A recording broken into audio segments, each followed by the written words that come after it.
I wanted to solve 3 problems. Number 1, keep our puppy from the new flower bed. Number 2, provide some privacy to the front patio. And 3, remove all the logs that I'd stored over the winter in the front of the barn. And this is what I came up with, a honeycomb shaped log storage unit. Maybe, on first impressions, it looks quite complicated to build, but in fact it's relatively easy, and I'll show you how over the next few minutes. The project is built entirely from rafter timber, 2.5 inch by 3 inch, which cost me just less than €10 per 4 metre length, and in total I'm using 7 lengths, and with the screws involved the cost of this build was round about €75. Now first of all, every angle I cut on this project is 30 degrees.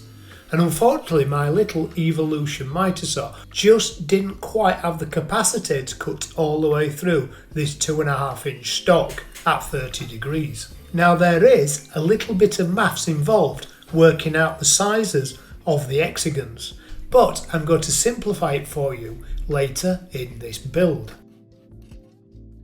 My new Evolution table saw has a much larger cut capacity than my Mitre saw, so I next tried to cut the pieces out here, and along with my BANGGOOD guide jig it worked out to be the perfect combination to cut these 30-degree cuts. It was also way more useful to use the flagstop to ensure that every piece was the exact same length.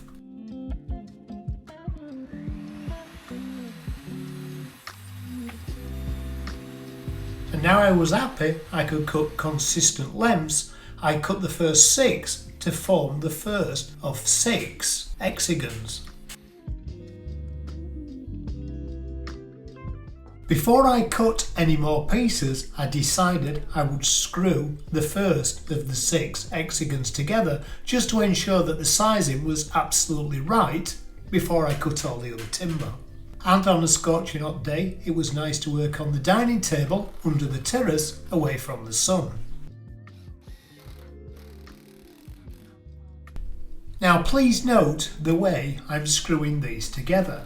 One end of my component is set to the inside of the previous component, and then the next component is set to the outside of the previous component.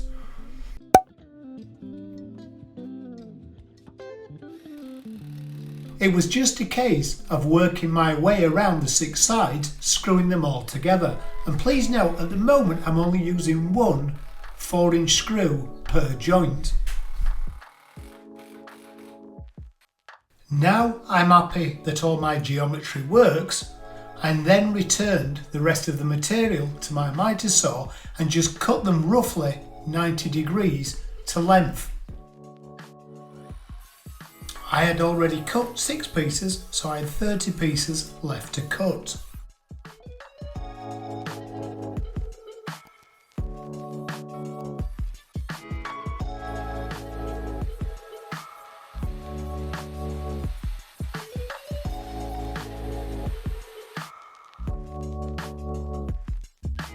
Wow, that was a lot of cutting. And I've got all my 36 pieces cut out, or 30 there, plus the 6 I've already done. And I've got a bucket of fire starters.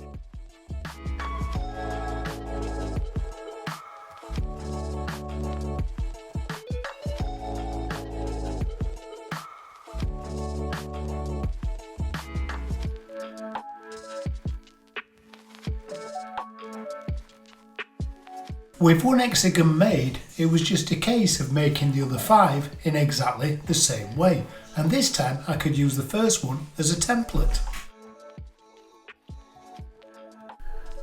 The next thing I needed to do was to join 2 of the hexagons together to form a much wider frame.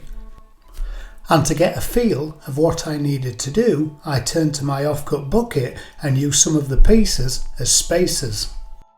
My wood burner will take a 16-inch log, but I didn't want to make my storage area that wide because I didn't want to lose that much space on the patio.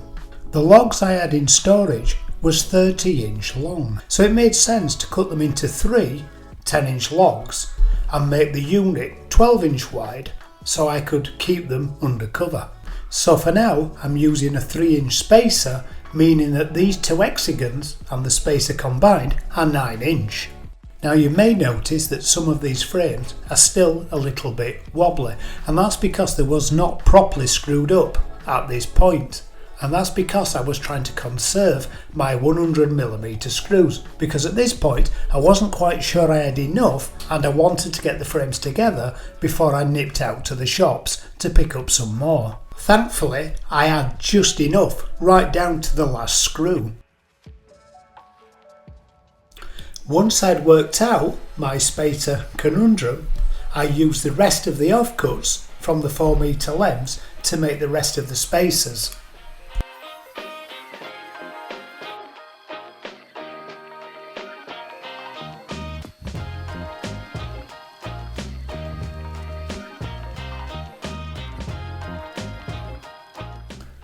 I then ripped down the last remaining long offcut to make the feet for the 3 units.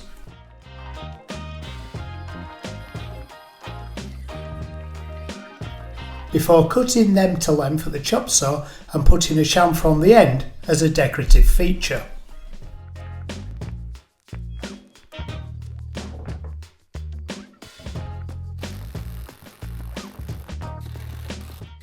Now I have all my components, I can just put together the last 2 remaining hexagon shapes.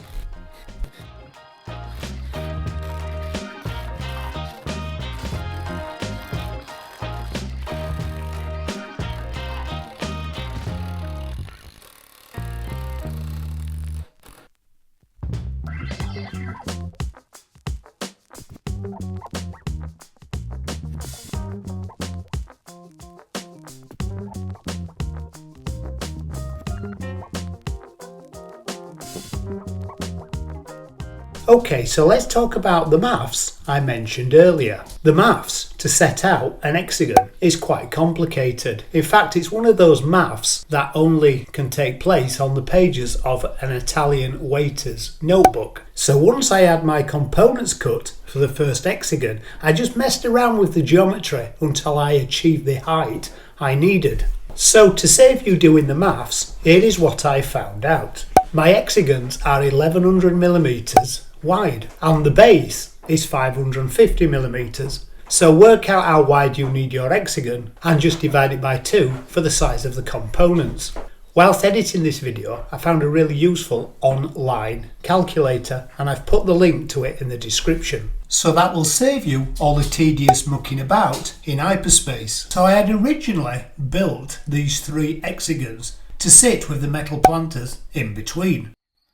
And once I'd built all 3 and placed them together, I realised I didn't really like it. In fact, it reminded me of something.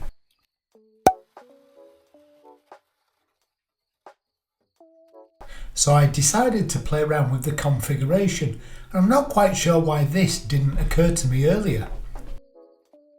So we've just had a change of design.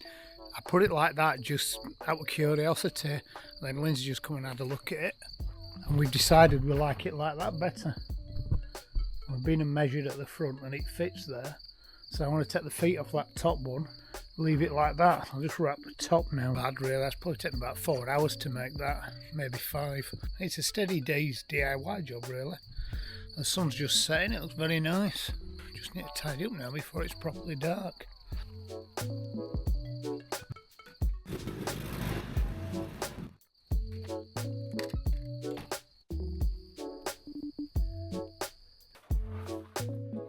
So I needed to make 7 short pieces of top to line the units, to protect the logs from the rain and to use as a small bar area to rest my beer or coffee. And luckily I had some 1x8 lying around. Some I had previously bought for another project, and some of the pieces I have taken away from the barn as I've been renovating it. Now I wanted to get the balance right between rustic and functional, so rather than planing it fully, I decided I would skip planing it, so I had a little bit of rustic and a little bit of smooth. And because I wanted the top to finish 12-inch wide, Firstly, I regularised all the widths at the table saw. You can see a good example of the skip planing here. I then cut a small rebate down the long edges of these pieces.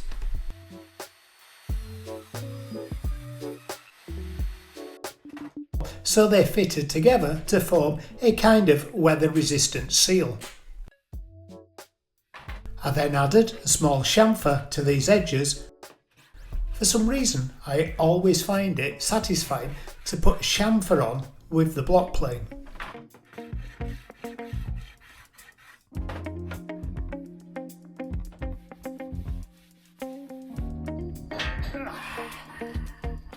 Come here, Bo.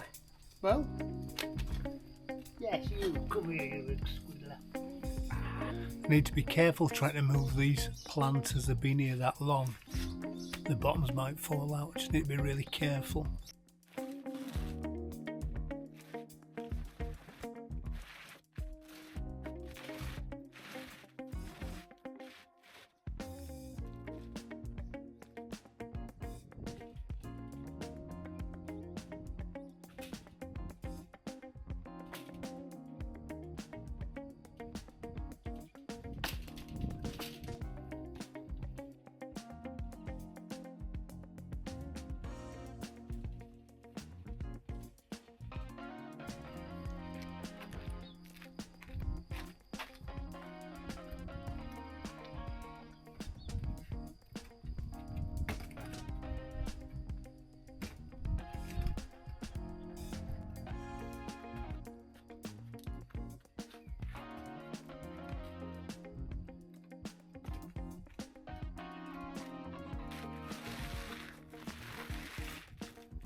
The tops are fitted with the same 30-degree cut as all the other components.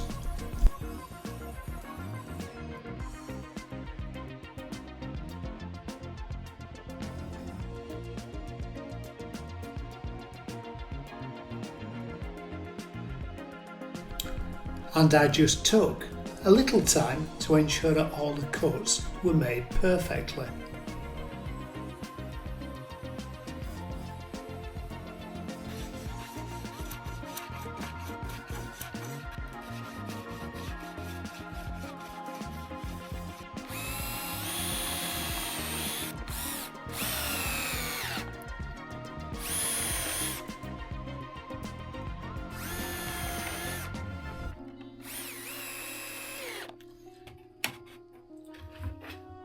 And some of the tops I'd machined were cut in half to make up that 12-inch wide top.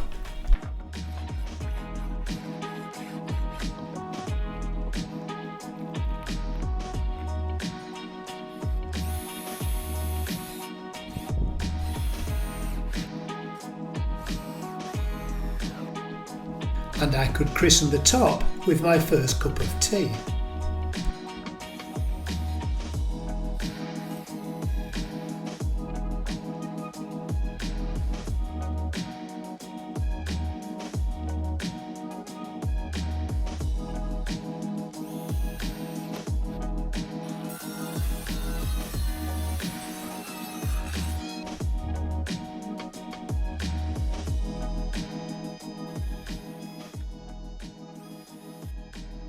To finish the log store and to take away some of that bright yellow wood, I decided I would scorch it with the blowtorch. It's the first time I've done this, and actually I'm really happy with the results. I'm going for medium rare here, not fully done.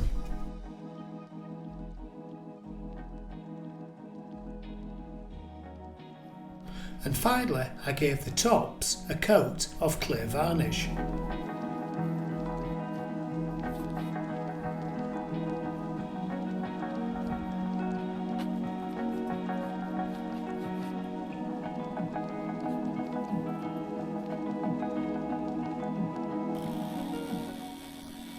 So let's cut some logs and stack them in the store.